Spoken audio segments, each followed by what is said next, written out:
저러지 쟤네는? 스페츠나츠는 진짜로 합니다. 100% 믿지 마시되 확인 사살 기록을 과학적이지 않아요. 푸틴 대통령이 총 막 퓨퓨 마티니 마시고 스포츠가 퓨, 저 사람 안 죽는 게 희한하네.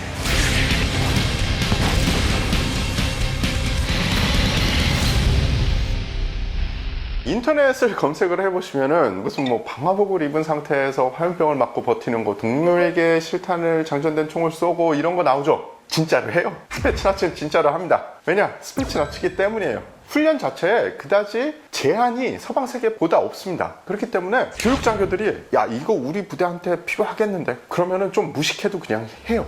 그래서 인터넷에 나와 있는 대부분의 설은 진짜 했다고 보시면 돼요. 스페츠나츠 A 부대는 안 했어도 스페츠나츠 C 부대나 D 부대에서는 그걸 했을 거예요. 그리고 그 썰이 출신 부대원을 통해서 나왔을 겁니다. 그래서 인터넷에 스페츠나츠가 이런 훈련을 합니다 이런 썰이 있으면 100% 믿지 마시되 70-80%는 맞다고 보시면 됩니다. 지인분들한테 들으신 것 중에 아 이건 정말 끔찍하다 그런 것도 있어? 예, 서로 쏘는 것도 제가 되게 많이 이야기를 들었고요. 서로 쏘는 가장 많은 부대들은 정말 그 상위 부대들, 그러니까 알파랑 빈펠 같은 부대들은 방탄복을 착용하고 서로 쏘고, 혹은 실탄 훈련을 하는데 서로 교차 사격을 하는 가운데에서 헬멧과 방탄복을 입고 그걸 믿고 그리고 동료를 믿고 들어가는 국군의 특수부대도 실탄 CQB 훈련을 하죠. 실탄 실내 교전 훈련을 하는데 대부분 뭐 그래도 좀 안전한 이 상황을 만들어서 하는데 러시아는 정말 저 사람 안 죽는 게 희한하네 싶은 그런 훈련이 너무 많아요. 또 하나는 사실 서방 세계 특수부대 관계자들에게는 이런 스페츠나츠의 거친 훈련은 그다지 좋은 평을 받지 못합니다. 그 이유는 과학적이지 않아요. 아니 비슷한 효과를 좀 더 안전하고 좀 더 편안하게 낼 수 있는데 그걸 그렇게 거칠게 해야 되냐라는 게 바로 그들의 이유예요. 뭐 물론 러시아 스페츠나츠의 교육 담당 장교들은 다 이유가 있을 겁니다. 우리는 너네만큼 돈이 없어, 우리는 너네만큼 데이터가 없어, 뭐 다 있겠죠. 하지만 서방 세계의 눈으로 보기엔 왜 저러지 쟤네는? 이런 요소가 많다고 보시면 돼요. 또 하나 제가 들은 이야기 중에 하나는 체첸에 파견된 스페츠나츠 출신 대원에게 들은 일화인데요. 저격수가 부대에 새로 오면 체첸군을 저격할 수 있는 지점으로 그를 침투시키고 그가 적을 제대로 저격해야 팀의 일원으로 받아들였다고 합니다. 즉 체첸에 있는 모든 스페츠나츠 대원들은 확인 사살 기록을 가지고 있어야 한다는 거죠. 이것도 사실은 그분한테 들은 이야기이기 때문에 그분의 파병 시기와 맞지 않거나 아니면 부대가 다르면 다를 수도 있는 이야기입니다. 기자님께서 말씀해 주신 것 중에 비슷하거나 같거나 한 훈련을 그러면 푸틴 대통령도 받았을 확률이 많아요? 그럴 수 있죠. 왜냐하면 동독에 파견된 정보 요원이고 사실은 푸틴 대통령이 유도와 삼보를 했고 그리고 지금도 사격하는 폼을 보면 그냥 일반적인 정보 요원은 아니에요. 많은 사람들이 정보 요원 하면 007 생각하죠. 총막 퓨퓨 쏘고 막 마티니 마시고 막 스포츠가 퓨 몰고 실제 정보원의 세계는 끝없는 야근과 영수증과 지루함이 일상입니다. 총을 가지고 다니고 마티니를 마시고 돈을 펑펑 쓴다? 바로 눈에 띄죠. 그건 정보원이 아니에요. 그래서 정보를 수집하는 진성 정보원이 있고 무력을 사용하고 공작을 하는 약간 하드코어한 정보원이 있습니다. 근데 제가 보기에 푸틴은 약간 하드코어하지 않았을까라는 생각을 하게 되죠. 푸틴이 배웠다는 특공 무술과 삼보 이게 어떤 거? 푸틴은 사실은 좀 뭐라고 하죠? 어렸을 때 좀 체력이 약했다고 해요. 그리고 좀 왜소하잖아요. 러시아 가보시면 막 몸이 저도 70년대에 태어난 사람 치고는 그렇게 작은 편은 아닌데 러시아 사람이랑 딱 만나면 이 사람은 어디부터 이 사람을 쓰러뜨리려면 어떻게 해야 되지? 어디를 때려야 될까? 근데 푸틴 대통령은 저보다 좀 연생이 빠르시잖아요. 지금도 러시아는 거친데 그때는 얼마나 거칠었겠습니까? 이분이 살아남으려고 정말 많은 스포츠를 섭렵을 하신 것 같아요. 유도부터 뭐 레슬링 그리고 삼보 이런 거를 다 하셨습니다. 러시아 이 스페츠나츠의 어떻게 보면 대표적인 특공 무술인 삼보에 대해서 좀 말씀을 드리겠습니다.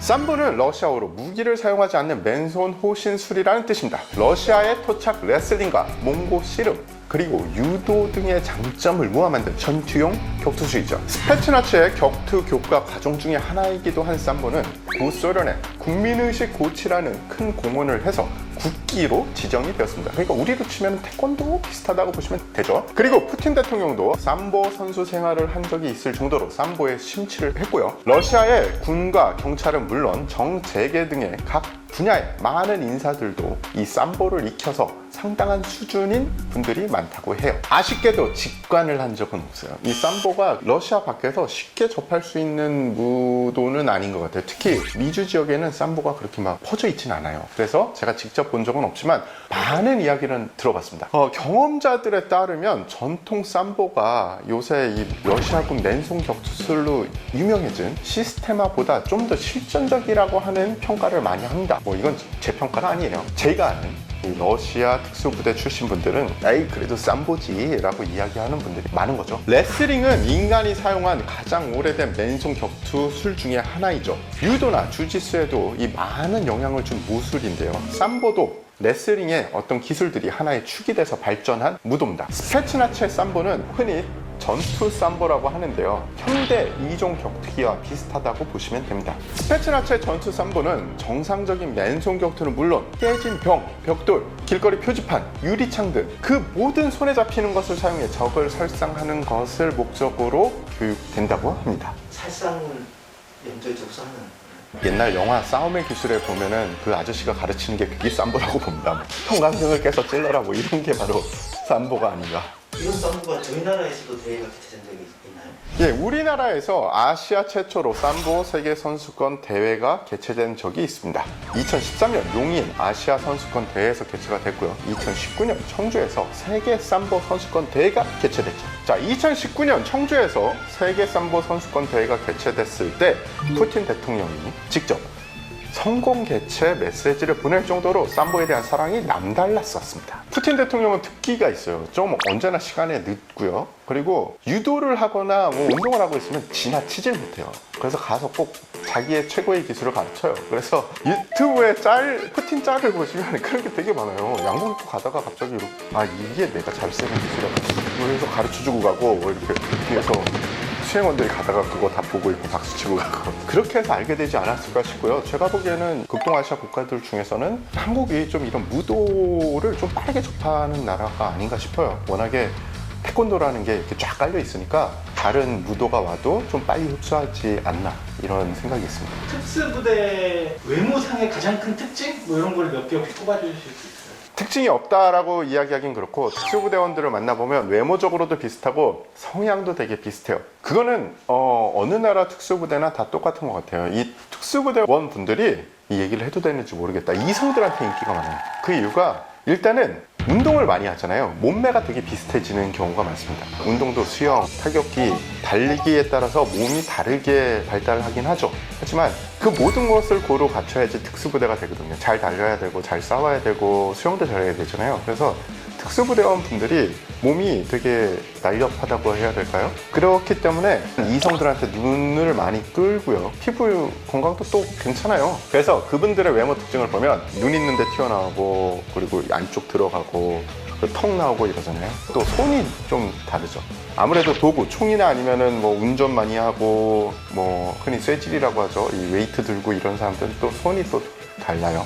어떤 대우를 좀 받는지, 대우를 좀 잘 받나 뭐 이런 게 좀 알려진 게 있나요? 아무래도 일반 부대보다는 스페츠나츠가 대우도 잘 받고 그리고 장비도 좀 더 신형이 들어오긴 하는데 이 군 소속은 그다지 좋지 않대요. 하지만 뭐 FSB나 이런 다른 초엘리트 스페츠나츠는 봉급도 괜찮은 편이고 무기, 무장, 장비 이런 것도 다른 부대에 비해서 훨씬 좋다고 합니다. 그런데 받는 월급이나 이런 거로 보면 서방 세계 특수부대랑은 비교가 안 되죠. 러시아 경제가 조금 발전했다고 하지만 그래도 아직 좋지 않거든요. 그래서인지 모르겠지만 최근에 그런 스페츠나츠 출신 분들이 러시아의 용병 회사로 많이 빠지고 있어요. 그 이유는 러시아 군을 투입할 수 없는 부대에 러시아가 정책적으로 혹은 이거 러시아 대사관에서 뭐라고 할 수도 있겠다. 네. 그 이유는 러시아의 이 이권이 있는 그런 지역에 군을 보낼 수 없는 경우가 있거든요. 그럴 경우에는 뭐 민간 회사, 특히 러시아 PMC 회사들을 많이 이용하는 것 같습니다. 이 정도로 끝내야지. 어이씨.